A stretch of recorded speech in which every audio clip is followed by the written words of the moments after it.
Hello and welcome to Om Shanti Healing's podcast, The Spiritual Connection. My name is Jill. I have been in the healing arts since 2008, self-employed, helping people with physical, emotional, spiritual, and energetic issues. I have learned a lot over the years of doing healing work, and now I'm ready to share with the masses. I hope you do enjoy my podcast. Subscribe below if it feels good to you, and let's get rolling. Hello there, and welcome to episode 11, How to Spot an Energy Vampire and 10 Helpful Ways to Protect Your Energy Around Them. So what is an energy vampire? An energy vampire is very different from the vampires that you may already be familiar with. These vampires survive in daylight, appear as human and potentially normal in all ways, and they do not drink blood from other humans.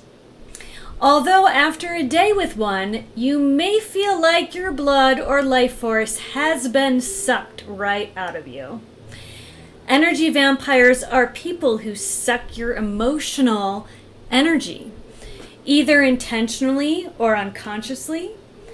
They could be friends, they could be family members, partners, colleagues, or neighbors who feed on your care for them and your attention that you give to them, and they can leave you feeling very stressed out, drained, exhausted, and potentially even a bit overwhelmed. Relationships with energy vampires are often pretty toxic. They can cause you to feel physically and emotionally drained even, particularly if you are an empathic type person or you're highly attuned or sensitive to the emotions of people around you. The empath is especially susceptible to that vampire and being emotionally drained more than other people. Once you have identified the vampire in your life, you can develop ways to protect yourself and your energy by setting solid boundaries and getting comfortable with saying no or detaching from any outcome of theirs. When you're together, this type of person constantly demands your attention, support, or empathy, oftentimes without even realizing that they're doing it. The effects of being around an energy vampire is more than just feeling a bit tired after a long day. It's about feeling constantly worn out when you're around them, stressed out, or even a bit sad after your interaction with them is over. And these feelings aren't just in your head. They're not made up, they're very real. Interacting with an energy vampire can significantly affect your health and well-being over long periods of time. Research has shown that prolonged emotional stress can have a real physical effect on your health, your body, your mind, your spirit. It can also lead to increased levels of stress hormones like cortisol, which can affect your sleep and your mood, and even your immune system over long periods of time. So learning about how energy vampires affect you is not about placing blame or shame, but rather about understanding the dynamics of that relationship and how they impact you on a physical and an emotional level. Approaching your relationships with a greater sense of understanding this person will greatly help you maintain a balance that allows you to be healthy, happy, and also capable of offering support to these people in a sustainable way. So, what are the different types of energy vampires? Energy vampires can take different shapes and forms. The first one I want to talk about is the victim mentality. This type of energy vampire is always encountering problems and seeking out sympathy.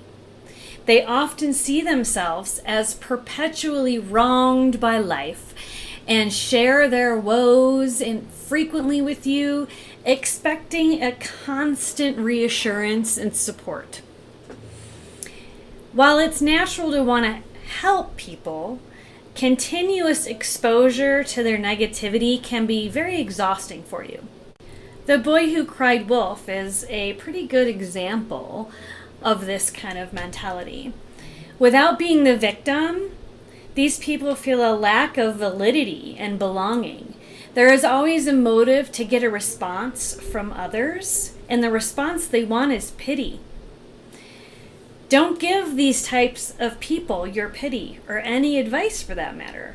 It won't be taken anyway, and then you'll be the only one resenting and festering on the frustration of this person's neediness and then inability to change under your counsel. I like to say to these types, it sounds frustrating. Sorry to hear that. I'm sure the choice, whatever it is that you make, will be the right one for you.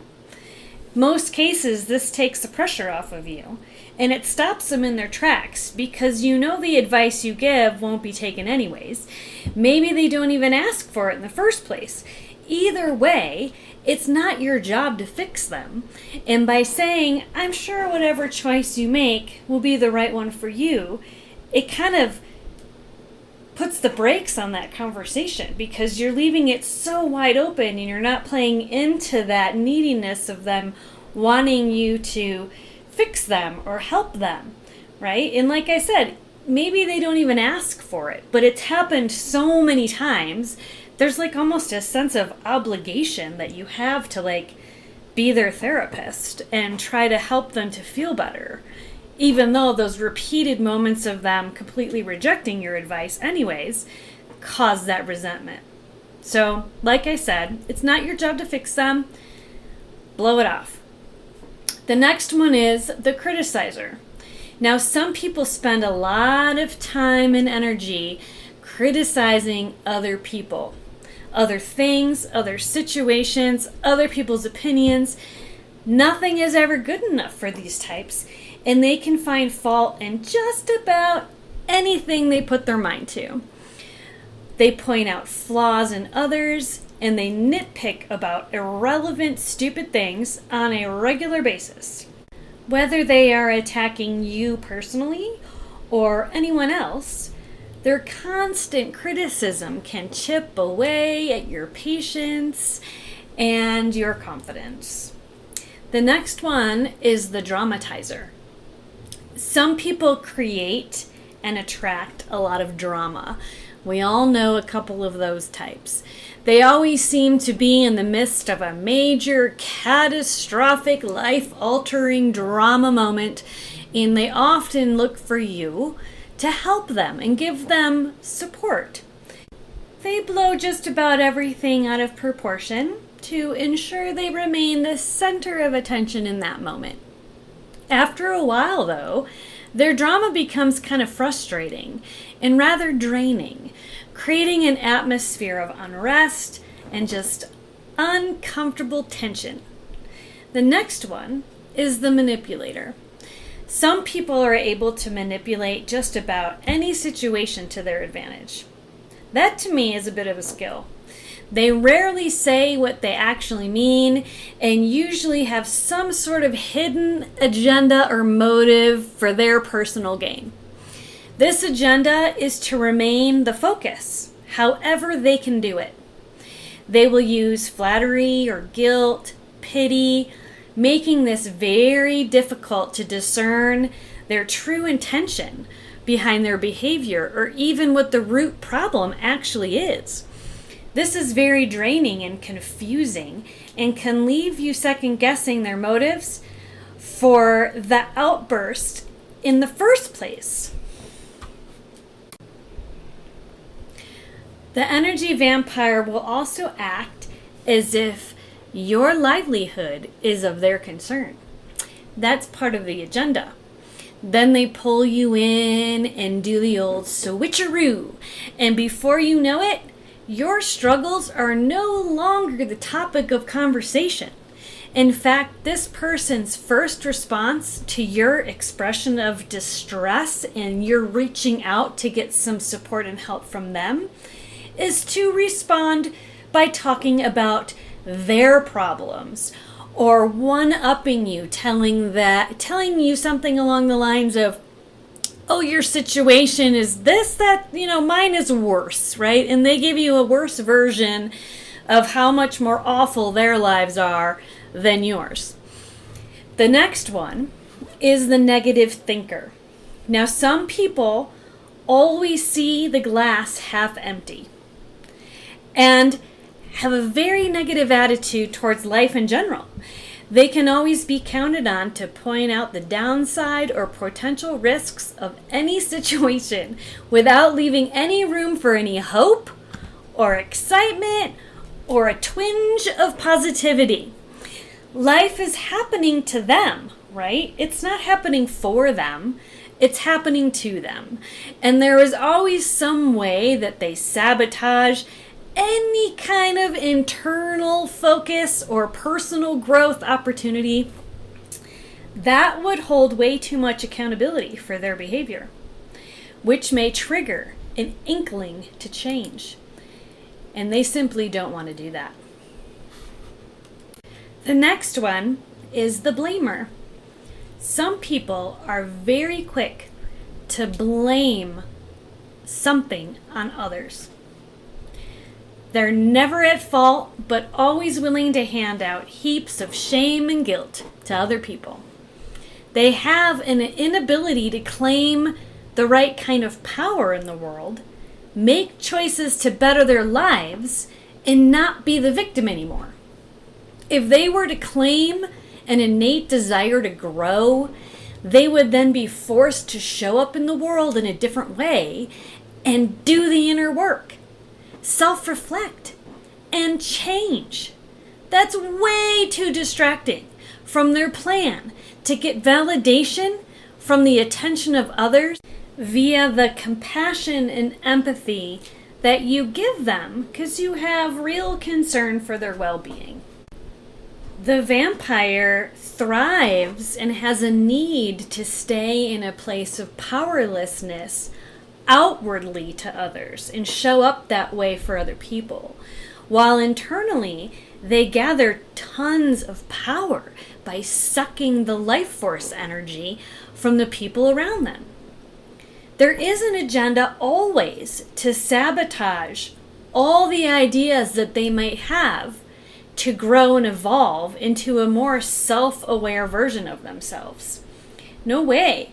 They are happy right where they are, feeding off of others for minimal effort. See, the energy vampire can be a bit lazy and unmotivated. The agenda for them is to stay the victim forever and be continuously rewarded by your accolades of character, your solutions they will never act on, and your food source of your energy that they're feeding off of. So how do you spot an emotional vampire? Here are 4 signs on how to identify one.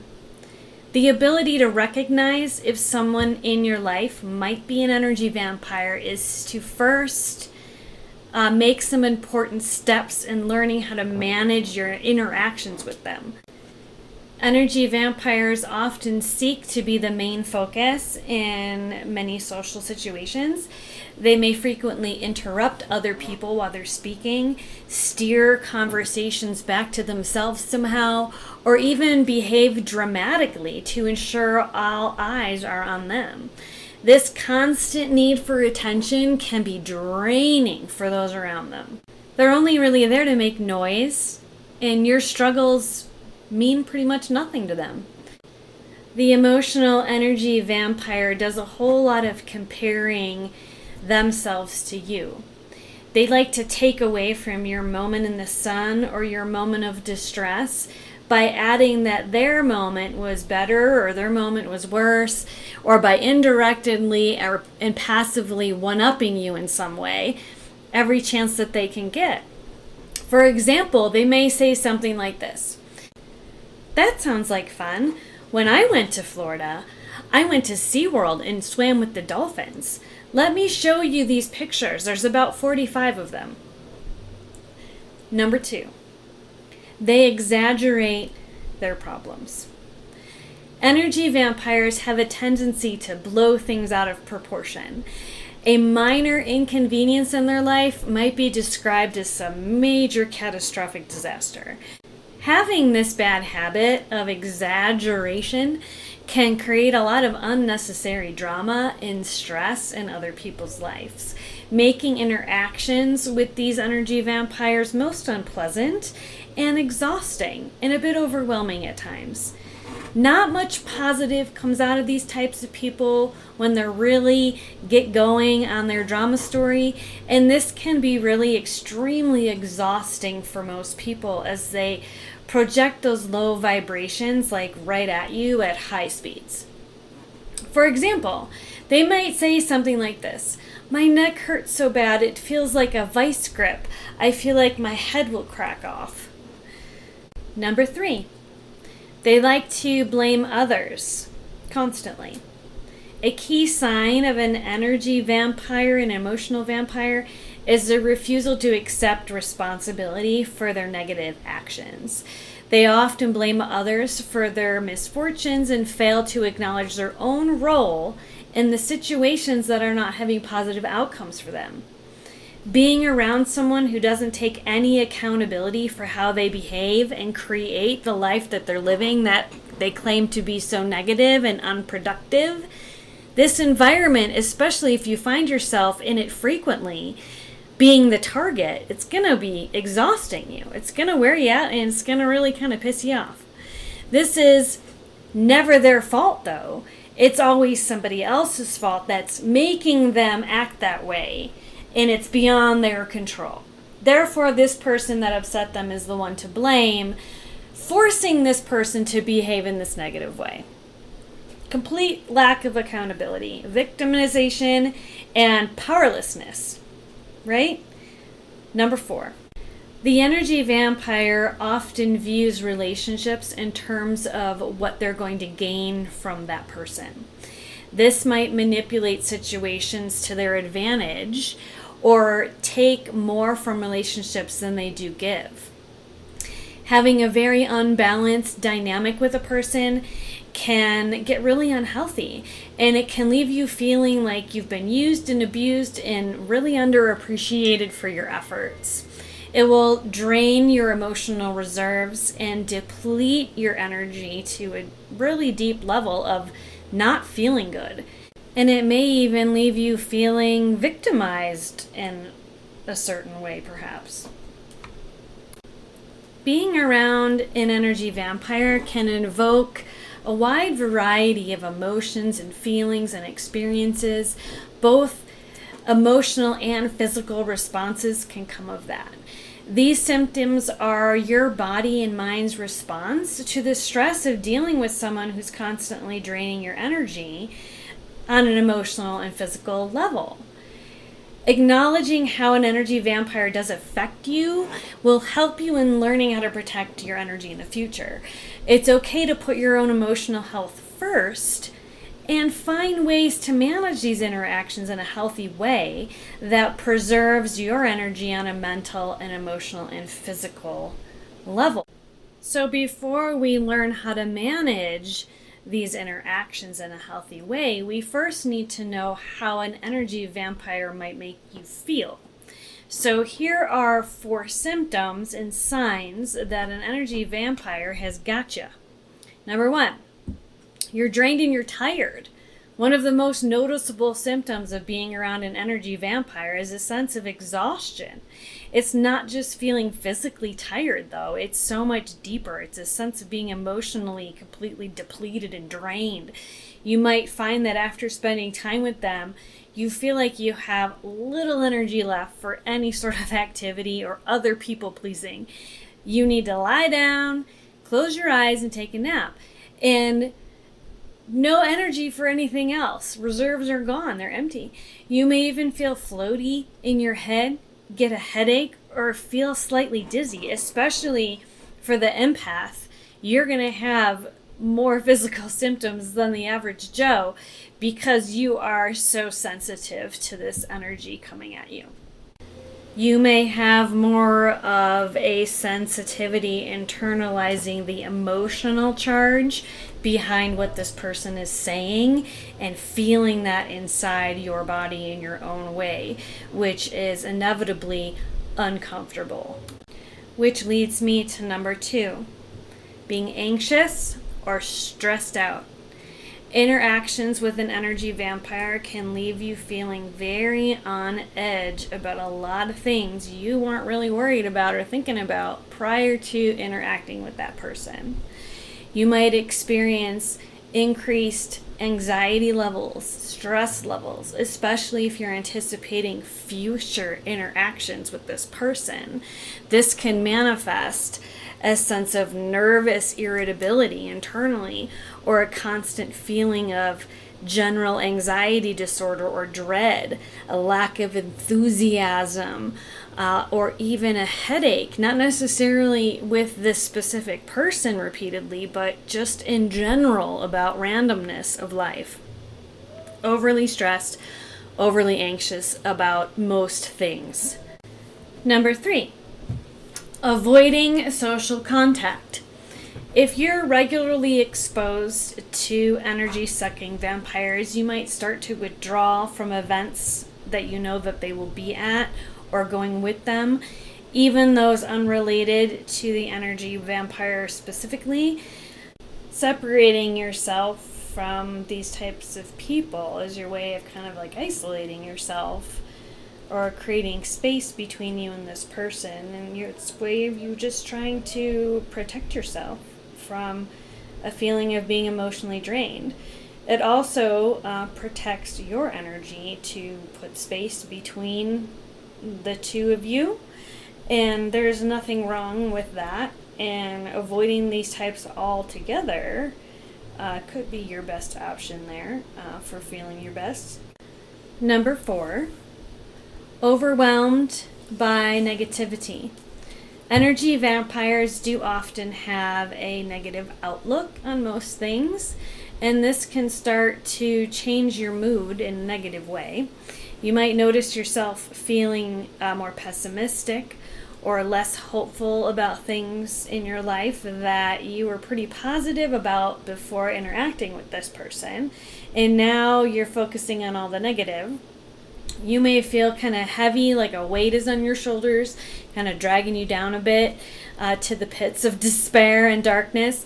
There may be that exhaustion and the voice is telling you you're not good enough to accomplish a goal that you might have. You know, just the sabotaging, negative self-talk that you could let yourself get caught up in if you interact for too long with these types of personalities. So, energy vampires only take, and they really don't ever give back.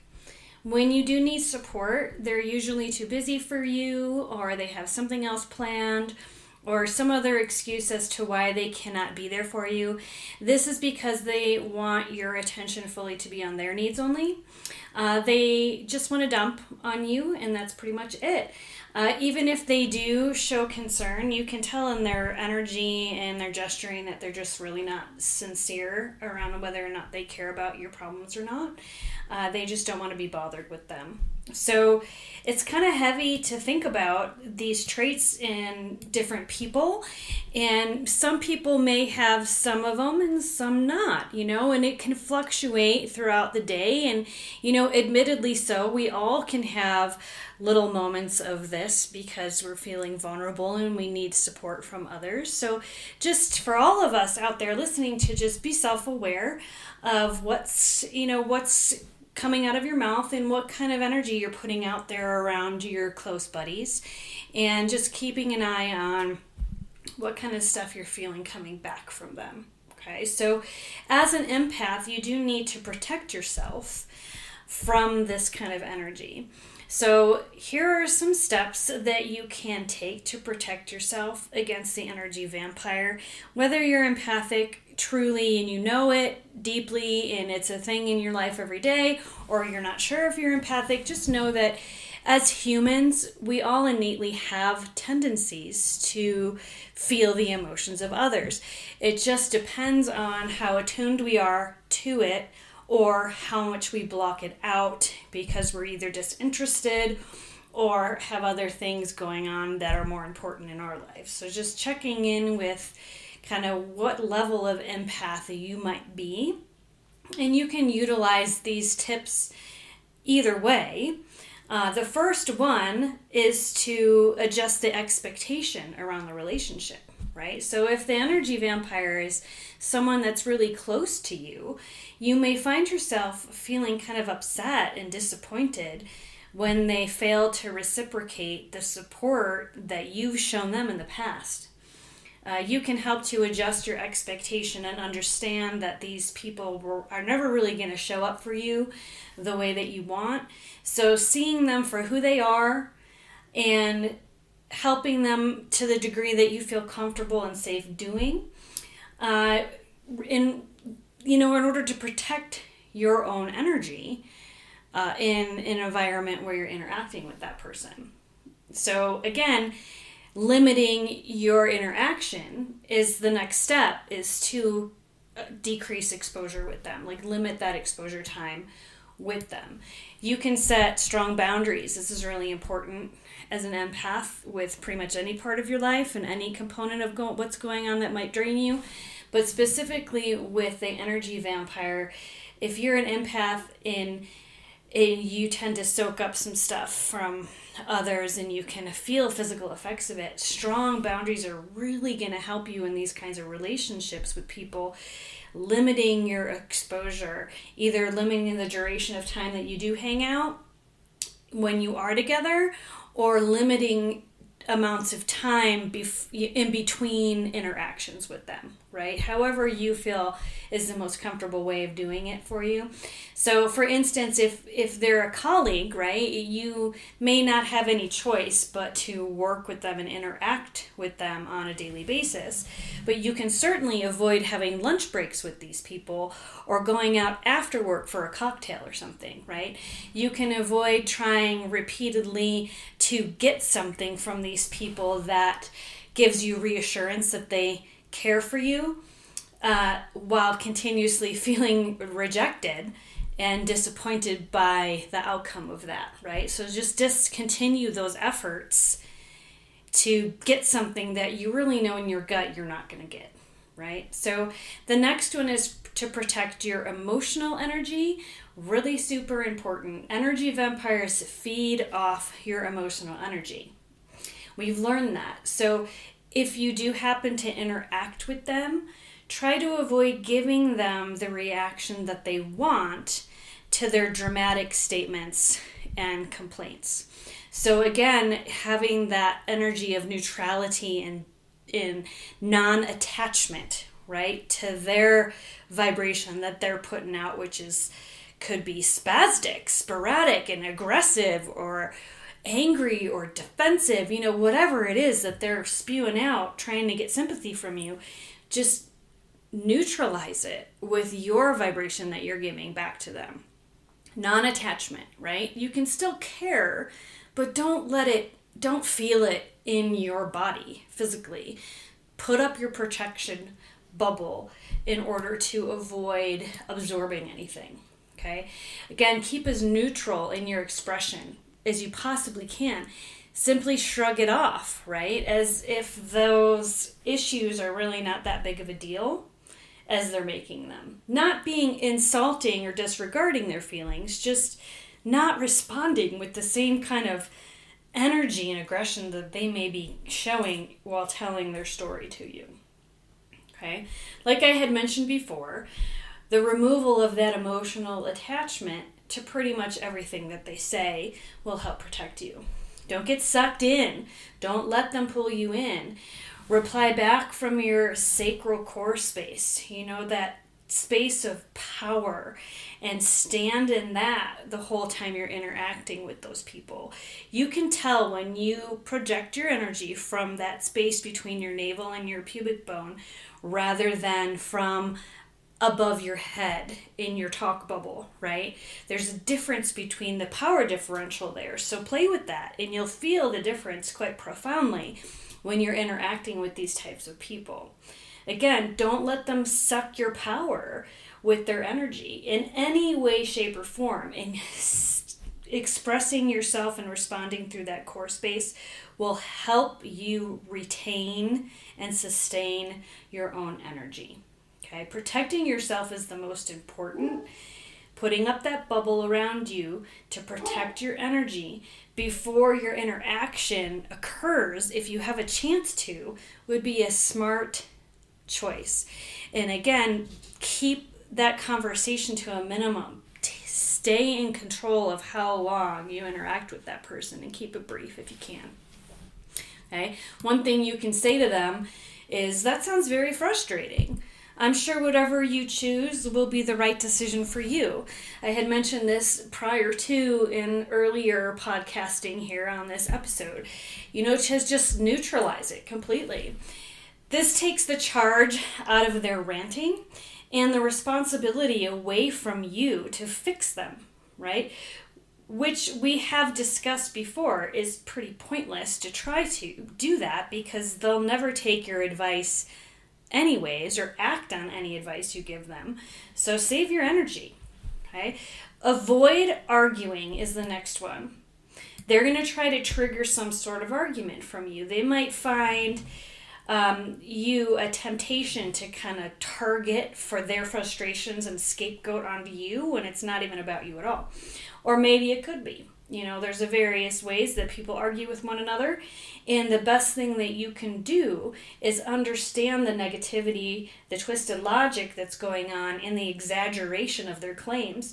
However, doing so will only make you the villain in their next story anyways.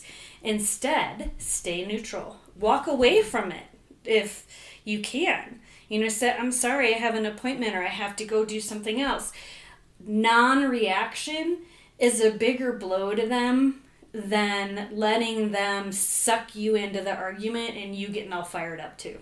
So they can't feed off of you if you avoid the engagement in the first place, right? So to neutralize is to completely change the subject altogether, or respond with something off topic that is super positive. So for instance, you can say, wow, that's rough. Did you see that article about the 2,000 baby sea turtles hatched on the beaches of Maui? Something like that, right? Shift the energy, right? Lighten it, raise the vibration up. Learn to say no is the next one. If the person is asking you for something, avoid getting sucked into their vortex and learn to say no to them. Have strong boundaries around these types always. For instance, if they're asking you to help them with a project and you know it will suck your life force, just say, no, I'm busy, sorry. Or if you have already helped them multiple times, yet they're never there to help you with anything, forget it. Say, no, I'm busy, I'm doing something else. Cut them off. The next one is to completely shut them out of your life altogether. If at all possible to do so, cut the person out of your life and avoid interacting with them altogether. If they're a colleague or a family member, of course you can avoid that, but you can limit your interaction with them and distance yourself from them as much as possible. The vampires are everywhere. Watch out for them kind of creeping into your life in different ways. I've noticed as I've gotten older that my circle has gotten smaller, and I'm okay with that. I've cut out a lot of people that suck my energy, and it's, they never ask how I'm doing. It's always about them. I've had one person I'm related to, took her 1.5 years to ask me how I was doing after my divorce. 1.5 years. Can you believe that? So anyways, we don't talk anymore. So the next thing is how to deal with an energy vampire. And there's 10 ways that I want to share with you that will help to protect your energy. So when you're dealing with an energy vampire, it's crucial to have strategies in place to protect your emotional well-being, right? Protecting your emotional energy isn't just about the avoiding of the negative influences. It's about creating a healthy, balanced life where your well-being is priority, but you're still honoring the emotions of somebody else that is keeping your energy in a place where you want it. Okay, so here's the first one, is to limit your exposure to reduce the emotional drain. And some of these are a little bit repetitive from what we have talked about, but there's different angles to the speaking. So I just want to share some other ways that you can protect yourself and keep your energy in a nice, higher, stable place, okay? So again, choose how much time you spend with the energy vampire. If possible, shorten the interactions with them or see them less frequently. Eliminating that exposure can significantly reduce the emotional drain. If you're already feeling tired or off that day, then set the boundary and pick interaction with them on another day. If you find yourself feeling off balance after that interaction, learn how to reset with your breath to calm your mind and your nerves. Lie down and rest, maybe close your eyes for a bit, or listen to some meditations. I have a lot of them on my Om Shanti with Jill YouTube channel, which you can go on there and you can pick out some really great meditations and some self-care techniques that might help soothe your tension. Okay, number 2 is to keep a mental distance to preserve your emotional energy. Just to stay very aware of your emotional state when you're with these people. Try to keep a mental distance and not get too involved into their drama or their problems. Speak and express your energy again from that sacral power center with every minute of that interaction, and literally create space between your bodies, right? So when you're interacting with these types of people, you don't necessarily have to be sitting at a table right up in their business, right? You can put some space in between the two of you to give more room between your energy fields. And this can really help you to have more control over the amount of energy that is being taken from you. Number 3, establish clear boundaries on acceptable behaviors and what is unacceptable. Decide what behaviors that you will and you won't accept. And you don't need to express this verbally. Just keep it in mind for yourself and what your boundaries look like, right? Communicate those boundaries calmly and clearly if you so decide to, but use good judgment on how that person's going to react and adapt accordingly, right? We don't want to hurt feelings or shame or blame, right? We just want to create healthy, loving boundaries to protect ourselves. Okay? If they're not respecting that, be prepared, right, to step back from that interaction. Healthy boundaries in relationships do, in fact, protect your energy, and they do send a strong message, that you're not going to accept certain things. Like, for example, I have friends and, I have boundaries around, I'm not talking about religion or politics with you, like ever. And those are my boundaries. And if they bring it up, I change the subject. Very abruptly change the subject. And I think it reminds them, like, oh yeah, that was a boundary. I'm not supposed to chat on that with Jill. So we'll change the subject. No problem. No biggie, moving on. Okay? Number 4, avoid confrontation to minimize feeling drained. Engaging in conflicting energy with these people that suck your energy is just going to give them more fuel, right? They feed off the energy output that you're giving, right? So if you get all fired up with them, it's like a buffet for them, right? It's like an all-you-can-eat buffet. So just be very aware of where your energy's going when they get all fired up about something. Steer clear of arguments if you can. Try to keep interactions in that neutral, happy place, right? The neutral takes the charge away, and therefore they can't suck from you. Change the subject whenever possible when you can. Number 5, practice self-care by learning to say no. So it's okay to refuse requests or invitations that will leave you feeling a little bit drained. Saying no is a vital part of your self-care and having those healthy boundaries and maintaining your emotional health. Saying no is a boundary which holds to conserve your energy. So don't sign up for things that you know you're not going to enjoy.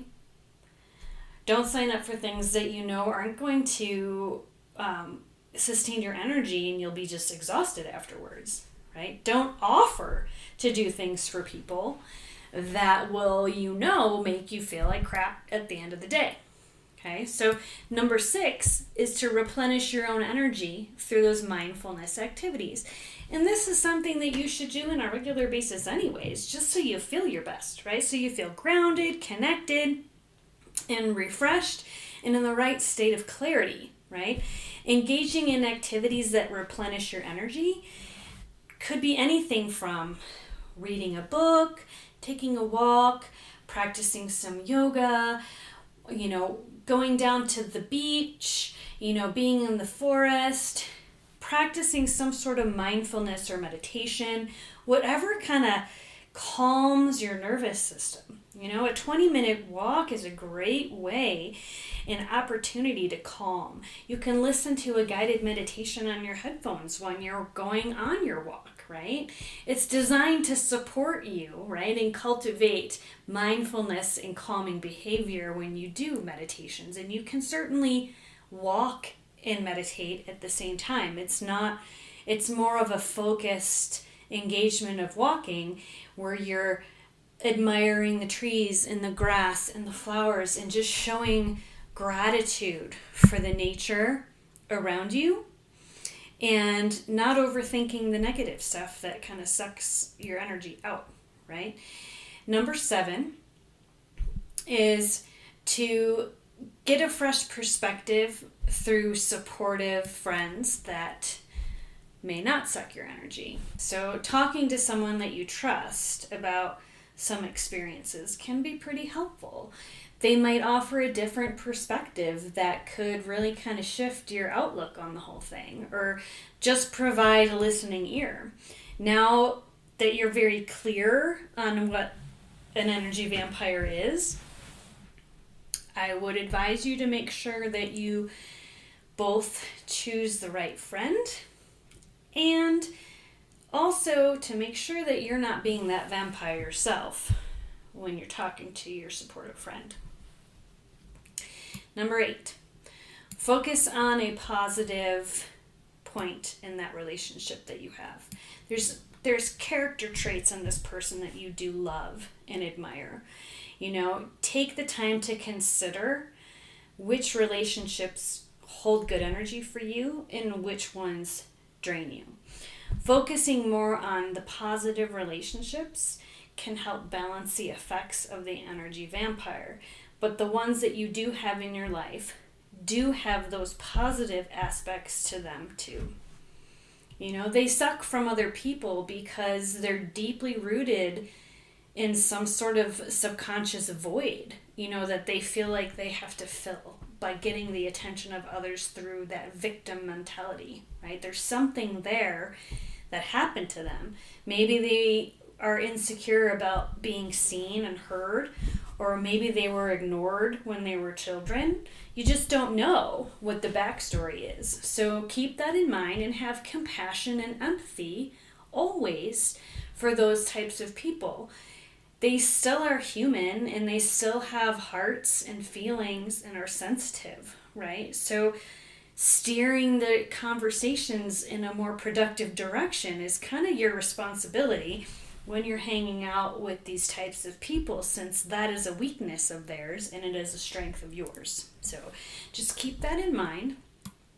Number 9, gain insights by educating yourself on relationship boundaries. Learn more about how to handle difficult relationships and boundaries, right?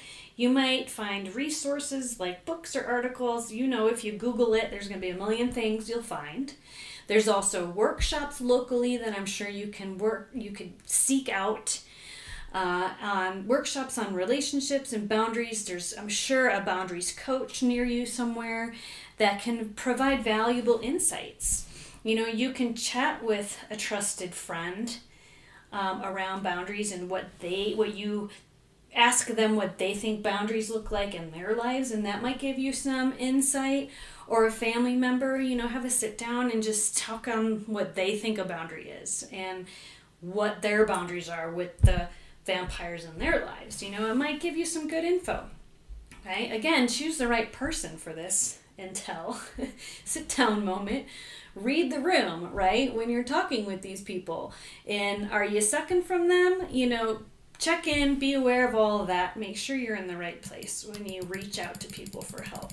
Okay, so number 10, seek support from a professional. So if you find it particularly challenging to deal with some of these personality types, seek guidance from either a mental health professional, therapist, right? Can be very beneficial, or a coach, life coach, spiritual coach, a counselor if you know of any, someone that will provide a safe space for you to really just kind of share and get some input from their side of things, and they might, again, a professional will have a lot of insight, more so than maybe even a close friend, on how to manage these kinds of relationships. Okay, so that's it for today. I really hope that this helps you and encourages you to honor and respect those that are emotional and sensitive, and handle things in maybe a more productive way that kind of nurtures the relationship if you can. Otherwise, gives you the empowerment to walk away from it. So you guys have a lovely, beautiful rest of your week, and we will talk soon. Bye-bye. That's a wrap for today, folks. Thanks for spending the time with me. And don't forget to check the notifications below on my social media links, my YouTube channel with self-care and meditations, as well as my omshantihealing.com website, where you can get info on spiritual coaching and my online courses. And as always, if you do enjoy my podcast, don't forget to subscribe or sponsor below. We'll talk to you soon. Have a beautiful rest of your week. Bye-bye.